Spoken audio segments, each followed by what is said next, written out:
Hajro, transporti publik, bicikletat, lëvizja në qytet. Qysh realisht është plani për me konkret kjo funksionale? E dim, jemi të e pa që ka është ndodhë, qysh realisht mënët me funksionu krejt që kjo lëvizje që përfolim, qysh bëhet një plan i mirë i mobilitetit? Lëvizshmëria në Prishtinë është problemi më i madh, unë besoj, i qytetarëve sot, sepse ne gjithë kohës lëvizim.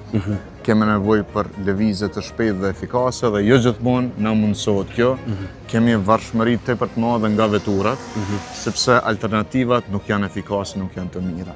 Unë Prishtinën e shoh si qytet më shumë të transportit publik sesa të veturave. Kjo redukton edhe ndotjen e ajrit, sepse është një nga ndotësit më të mëdhej, vetura dhe karburantet që digjen.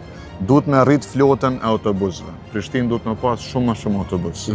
Duhet me pas edhe korsit veçantë, se më shumë autobus në ndjetin trafik, prap nuk ka efikasitet në lëvizje. Korsia veçantë, sidomos në zonën qendër, është e domosdoshme për mi evitu ato blokadat që ndodhen tashmë për hir vërtetës, jo vetëm në peak hours, po gati gjatë gjithë ditës. Kemi nevojë me reduktu dhe fluksin që vjen nga qytetet e tjera, me parkingjet mëdha në pikat hyrëse të Prishtinës, po të e lidh transportin publik me ato parkingje, që dikush që vjen nga qyteti tjetër, me lën veturën në parking edhe me atë pagesë me mujt me përdorë dhe trafikun urban gjatë gjithë ditës. Mobiliteti nuk është vetëm transporti motorik.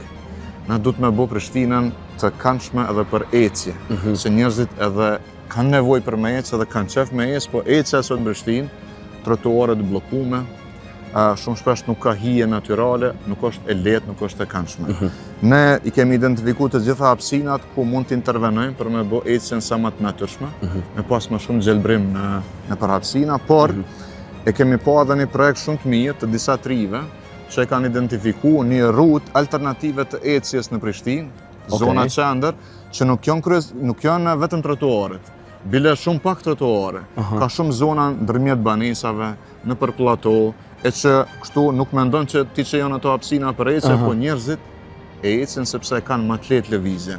Diku është rruga më e shkurtë, diku ka më shumë hije, dikush edhe e ka mësuar që ashtu se ton kuon ka ecë andej, dhe e kemi pa një plan shumë të mirë dhe kemi me revitalizu këtë rrutën alternative të ecjes që e lidh një numër të lagjeve rreth qendrës së Prishtinës.